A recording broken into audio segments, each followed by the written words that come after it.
Di sini, saya ingin berkongsi sedikit cerita dan pengalaman ketika bekerja sebagai pemandu ambulans di salah sebuah hospital di Kuala Lumpur. Nama-nama hospital tersebut biarlah saya rahsiakan. Bukannya apa, takut nanti dikatakan saya sengaja mencari publicity murahan atau cuba memberikan gambaran yang kurang baik di tempat saya mencari rezeki selama ini. Lagipun nama hospital tersebut bukanlah penting sangat berbanding dengan kisah yang ingin saya ceritakan sebentar lagi.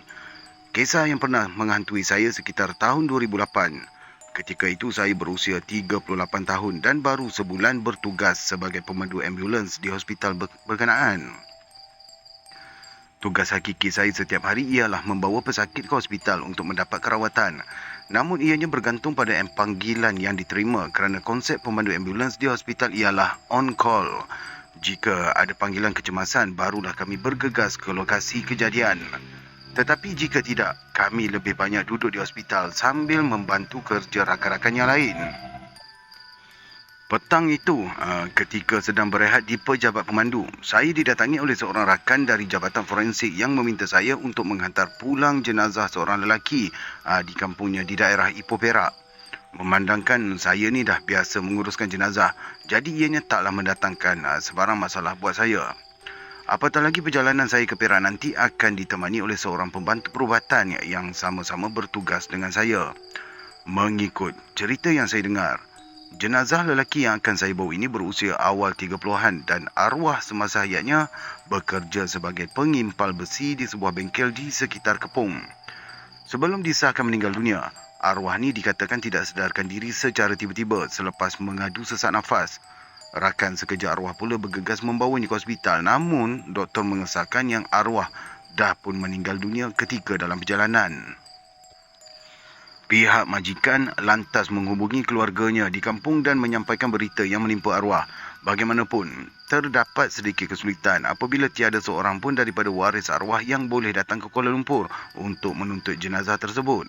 Jadi terpaksalah pihak hospital ni mencari alternatif untuk mengurus dan menghantar jenazah arwah ke kampung halamannya.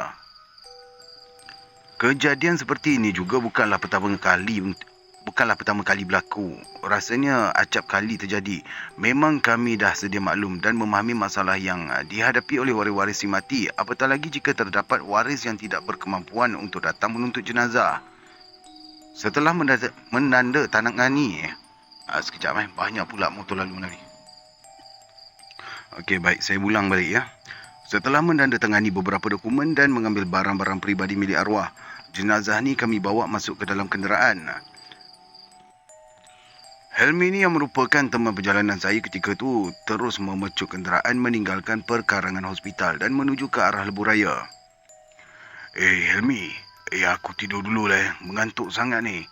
Tambah pula bila perut dah kenyang ni, kata saya berjenaka. Itulah aku dah kata tadi, jangan makan banyak sangat. Kan tengok, tak pasal-pasal kau dah jadi ular sawa, jawab Helmi sambil ketawa. Tak apalah, kasihlah aku can dulu. Bagi aku rehat ya. Nanti masa balik aku pula drive ya. Masa tu, tidurlah puas-puas. Sambung saya lagi sambil tersengih. Saya memejamkan mata sambil cuba melayan perasaan. Sekali-sekala saya dapat rasakan van yang dipandu Helmi terhenjut-henjut melawan arus kesesakan. Saya membetulkan kedudukan agar dapat tidur dengan selesa dan tanpa disedari, saya akhirnya terlelap dengan sendirinya. Saya tersedar sambil membuka mata apabila terasa bahu digoncang berkali-kali. Saya menggosok-gosok mata sambil menguak kecil. Helmi pula masih lagi tenang memandu. Amboi. Sedapnya kau berkeruh. Banyak kali aku gerakkan. Kau langsung tak sedar ya. Kita ni dah nak sampai rumah arwah ni, ucap Helmi sambil mengerling ke arah saya. Saya ni sekadar tersengih je lah sambil merenung keluar tingkap. Saya lihat langit sudah merangkak gelap.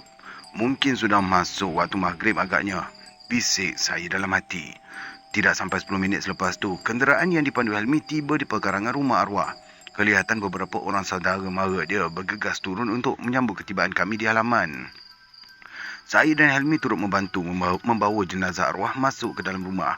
Setelah semua urusan selesai, saya lantas menyerahkan barang-barang peribadi milik arwah kepada milik keluarganya sebelum meminta diri untuk berangkat pulang ke Kuala Lumpur. Seperti yang telah dijanjikan di awal perjalanan tadi, kali ini turn saya pula lah yang akan pandu. Saya menghidupkan enjin kenderaan dan kami bergerak meninggalkan rumah arwah. Saya lihat Elmi beberapa kali menguap kecil. Agaknya lah terlalu letih setelah seharian memandu. Saya memecut ke lebuh raya melalui susur keluar di Simpang Pulai. Jalan raya agak lengang ketika itu. Cuma sesekali saja saya melihat beberapa buah kereta memotong ambulans yang saya pandu. Pada hemat saya lah, mungkin tidak ramai yang menggunakan lebuh raya. Apatah lagi hari itu merupakan hari bekerja dan bukannya hujung minggu ataupun hari cuti sekolah. Langit di luar hitam, semakin memekat sehinggakan sebutir bintang pun tak kelihatan. Sesekali kedengaran dentuman guruh yang diselangi pancaran cahaya kilat. Mungkin ada petanda hujan akan turun sebentar lagi. Saya mengerling ke arah Helmi. Nampaknya dia sudah hanyut di buai mimpi. Saya lantas menekan pedal minyak. Pedal minyak van yang saya pandu ni. Harapan saya agar boleh sampai awal di Kuala Lumpur nanti. Namun ketika menghampiri hentian rehat Gua Tempurung, tiba-tiba saya dapat rasakan yang van yang saya pandu ni amat sukar untuk bergerak. Seolah-olah dipenuhi muatan yang bertantan beratnya. Saya panik seketika. Apa pula yang jadi ni? Bisik saya dalam hati. Puas saya menginjak-injak pedal minyak, namun kenderaan yang dipandu masih tersengguk-sengguk perlahan seperti kehabisan minyak. Saya membuka lampu tinggi dan melihat ke arah jalan raya yang terbentang luas di hadapan. Rasanya saya bukanlah sedang mendaki bukit ketika ini. Tapi kan, kenapalah kenderaan ini sukar sangat untuk nak bergerak? Saya mula gelisah. Untuk tidak menimbulkan sebarang masalah, saya mengambil keputusan memberhentikan kenderaan di bahu jalan. Lampu kecemasan dinyalakan dan saya mengejutkan Helmi yang sedang nyenyak tidur. Helmi yang terpinga-pinga keheranan lantas bertanyakan pada saya tentang masalah yang dihadapi. Setelah saya menerangkan apa yang terjadi, kami pun turun dan cuba memeriksa enjin kenderaan. Semuanya elok dan sempurna. Saya betul-betul bingung memikirkannya. Dalam hati saya berdoa agar tiada sebarang musibah yang menimpa perjalanan kami ini. Saya mengeluarkan kunci dari poket lantas menghidupkan enjin kenderaan untuk menyambung perjalanan. Namun apabila kunci tersebut dipulas, ia langsung tidak menunjukkan sebarang tindak balas. Saya mengulanginya berkali-kali. Tetap sama. Seolah-olah telah kehabisan bateri. Saya bertambah panik. Jurai-jurai peluh telah mula membasahi dahi. Beberapa buah kenderaan yang memotong van saya di bahu jalan pula sering memberikan lampu rendah dan tinggi seolah-olah memberi isyarat tentang adanya sesuatu. Hampir 10 minit saya dan Helmi mematikan diri dalam kenderaan. Otak kami masing-masing ligat berputar memikirkan apa yang perlu dilakukan ketika itu. Saya akuilah situasi ni amat sukar buat kami. Apatah lagi di kawasan kami berhenti ni, tak ada langsung isyarat telefon untuk menghubungi sesiapa. Maklumlah, sepanjang lebuh raya laluan antara Gua Tempurung dan Kampar memang dikelilingi bukit bukau serta hutan tebal. Keadaan ketika itu memang cukup menyeramkan. Selain ditemani bunyi unggas dan cengkerik, sekali-sekala telinga kami dikejutkan dengan salakan dan lolongan anjing hutan dari kawasan berhampiran yang terus membuatkan bulu roma kami tegak berdiri. Tiba-tiba, terdengar satu bunyi yang cukup aneh dari bawah kenderaan. Bunyinya seperti geruh, geruh, geruh. Kami dapat rasakan kenderaan yang kami naiki ini bergegar dan terhuyung ayang akibat dilanggar sesuatu. Darah saya berderau, jantung berdegup kencang. Tidak pernah rasanya saya mengalami kejadian seumpama ini. Saya lihat Elmi memejamkan mata sambil mulutnya terkumat kamit membacakan sesuatu. Saya semakin cemas dan bertambah bingung. Bau kapur barus dan gaharu dari arah keranda di belakang sesekali menerjah ke hidung saya, menjadikan situasi ketika itu amat tidak selesa. Saya mula terfikir, adakah perkara yang terjadi sekarang ni berpunca daripada jenazah yang saya hantar pulang sebentar tadi? Otak saya mula berfikir yang bukan-bukan. Saya perasan ada beberapa orang pengguna jalan raya yang memperlahankan kenderaan ketika menghampiri kami. Namun setelah melihat kenderaan yang tersadai milik saya itu adalah kenderaan membawa jenazah, Terus sahaja mereka memecut laju tanpa bertanyakan apa masalah yang kami hadapi ketika itu. Saya faham sangat. Rasanya kalau saya di tempat mereka pun, pastinya saya akan berbuat demikian. Sedang saya mencongak-congak mencari idea untuk meminta bantuan, akhirnya datang sebuah truk tunda berhenti di belakang kenderaan kami. 2 orang lelaki keluar dari truk tersebut. Assalamualaikum. Kenapa van ni bang? Rosak ke? Salah seorang daripada mereka siapa ditegur. Tegur salah seorang daripada mereka sambil kepalanya tertinjau-tinjau di dalam kenderaan. Waalaikumsalam. Entahlah, tadi masa naik bukit, tiba-tiba van ni semput macam minyak habis. Lepas tu saya berhentilah untuk tengok kalau ada apa-apa yang rosak. Tapi bila saya masuk balik start enjin, terus tak hidup.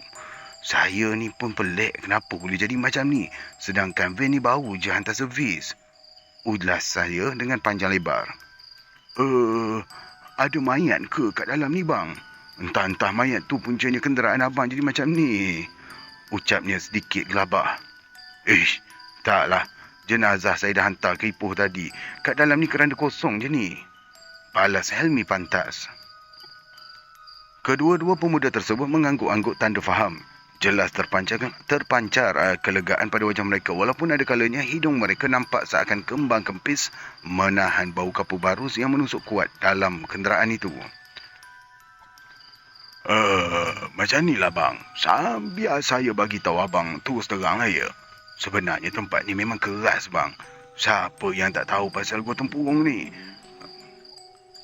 Dah macam-macam kisah pernah berlaku kat sini. Ni abang tengok je laki kanan abang sekarang ni. Semua pembukit bukau dengan hutan tebal je ni. Kata lelaki itu. Saya pun ada dengar cerita. Segala jin, hantu, setan, semuanya orang buang dekat sini bang. Gua Tempurung ni banyak misteri bang. Tambah pula abang bawa kenderaan jenazah macam ni. Confirm ada kaitan punya. Sambung kawannya pula dengan penuh yakin. Saya dan Helmi tergamam tanpa mampu berkata walau sepatah pun. Otak masih lagi ligat mencari jalan terbaik untuk meredakan keadaan yang semakin menyesakkan ketika itu. Lantas saya bertanya kepada pemuda tersebut jika dia ada sebarang idea untuk menyelesaikan kekalutan yang kami hadapi itu. Salah seorang daripada mereka minta kebenaran untuk memeriksa enjin kenderaan. Saya benarkan, manalah tahu kalau diorang ni lebih mahir daripada saya.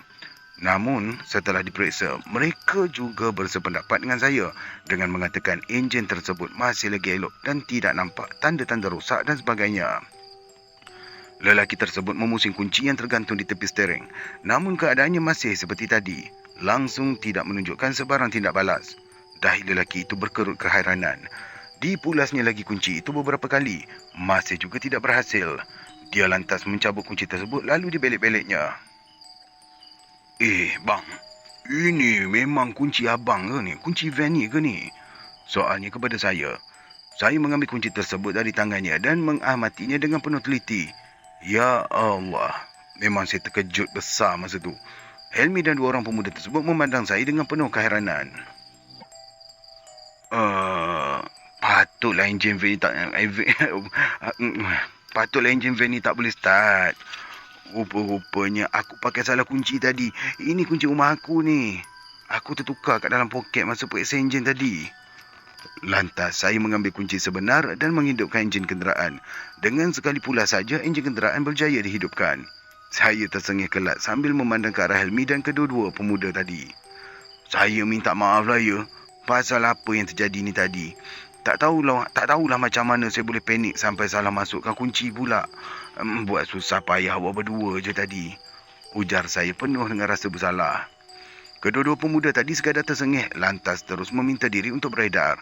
Setelah bersalam dan mengucapkan selamat tinggal, saya terus masuk ke dalam kenderaan dan untuk menyambung perjalanan. Dalam perjalanan pulang, Helmi langsung tidak tidur. Sepanjang perjalanan ke Kuala Lumpur, dia tidak habis-habis mengutuk dan memperli saya. Saya ni sekadar ketawa sajalah. Saya tahu ianya memang salah saya. Tapi sekurang-kurangnya, perjalanan pulang ke Kuala Lumpur malam itu amat meriah dengan gelak ketawa kami. Tentang kenapa pula tiba-tiba kenderaan kami jadi begitu berat, sampai sekarang ni saya tak tahu puncanya. Begitu juga dengan munculnya bunyi pelik diikuti ambulans yang tiba-tiba bergegar dengan sendiri. Adakah ia ada kaitan dengan cerita dua pemuda trak tunda tersebut? Ya, bahawa Gua Tempurung ni adalah kawasan yang keras, dihuni pelbagai makhluk halus dan menjadi tempat orang membuang barang-barang ilmu hitam. Jadi saya serahkan sajalah pada pendengar semua untuk memikirkan jawapannya.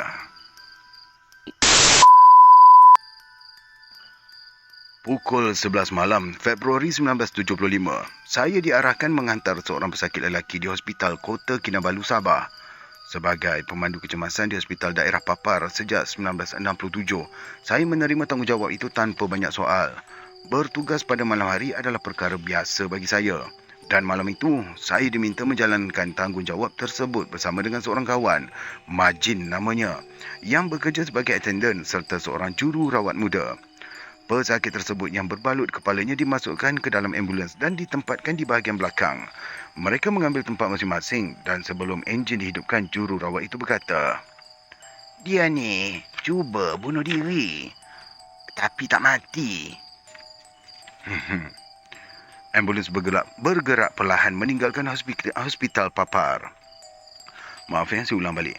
Ambulans bergerak perlahan meninggalkan hospital Papar. Dalam perjalanan meredah malam yang dingin, jururawat memberitahu kami lelaki berusia 70-an itu telah cuba membunuh diri dengan terjun dari loteng rumahnya di tingkat 1 sebuah bangunan.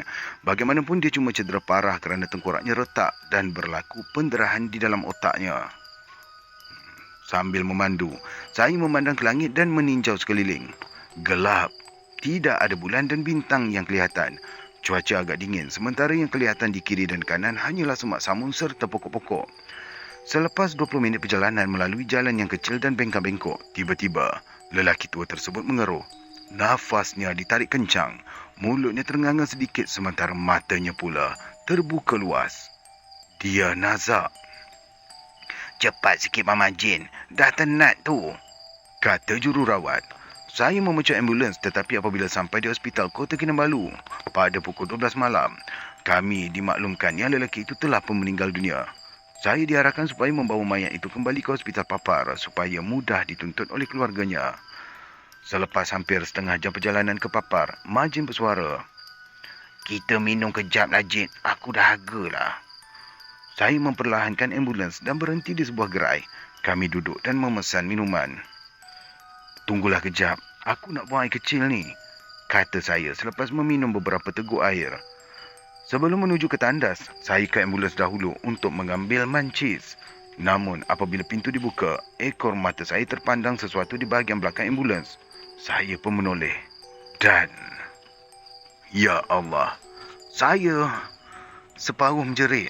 Manakan tidak menjerit, saya lihat mayat lelaki tersebut sedang duduk dengan wajah menghadap ke arah saya. Dari balam-balam cahaya yang menyuluh, saya nampak mulut lelaki tua itu terenganga sementara matanya terbuka memandang ke arah saya. Kedua-dua tangannya terangkat di paras dada, manakala cadar tebal berwarna hijau serta kain putih yang menutupi telah terlurut ke pinggang. Dalam keadaan terkejut dan menggeletar, saya terus menutup pintu ambulans dan berlari menuju ke meja semula. Tak gunalah kau ni Majin. Janganlah menakutkan aku macam ni sekali, kata saya. Apa hal pula ni?